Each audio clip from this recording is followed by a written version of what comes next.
Champions ট্রফিতে ভারতের বিপক্ষে প্রত্যাশা পূরণ করতে পারেনি বাংলাদেশ।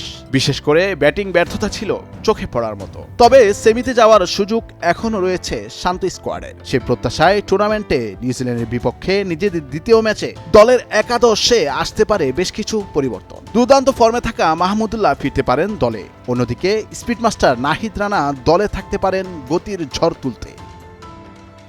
ওপেনিংয়ে দারুণ ব্যাটিং করেন তানজিদ হাসান তামিম। বড় দলের বিপক্ষে বেশ কিছু দুর্দান্ত ইনিংস রয়েছে তার। তাই নিউজিল্যান্ডের বিপক্ষে বাজির ঘোড়া হতে পারেন 24 বছর বয়সী এই ব্যাটার। অন্যদিকে তাকে সঙ্গ দিতে মাঠে নামতে পারেন সৌম্য সরকার। যদিও নিজের নামের প্রতি সুবিচার করতে পারেননি এই ওপেনার। প্রত্যাশার পারদ বেশি থাকলেও বরাবরই হতাশ করেছেন এই ওপেনার। টুর্নামেন্টে ভারতের বিপক্ষে 0 রানে প্যাভিলিয়নের পথ ধরেছেন। কিউদের বিপক্ষে সেই ক্ষতি পুষিয়ে দিতে পারেন কিনা সেটাই দেখার বিষয়।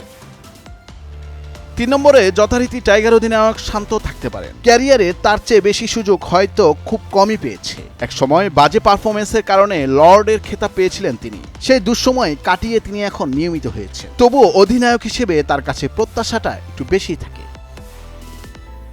মিডল অর্ডারে মুশফিকের বদলে নামানো হতে পারে অলরাউন্ডার মাহমুদুল্লাহকে। শেষ 5টি ওয়ানডেতে অর্ধশতক হাঁকিয়েছেন তিনি। যদিও ভারতের বিপক্ষে ইনজুরির কারণে খেলতে পারেননি ডানহাতি এই ব্যাটার।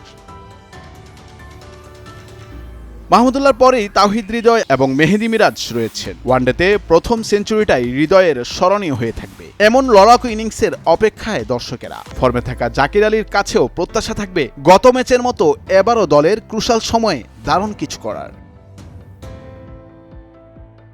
এদিকে বোলিং ইউনিটে রিশাদ থাকবেন স্পিনার হিসেবে। তবে ভারতের বিপক্ষে 3 পেসার নিয়েই নামে বাংলাদেশ।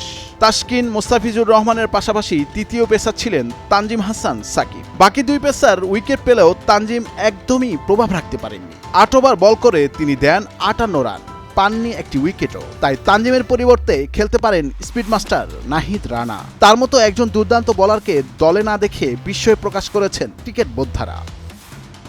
নুরুল আফসার, নয়া দিগন্ত।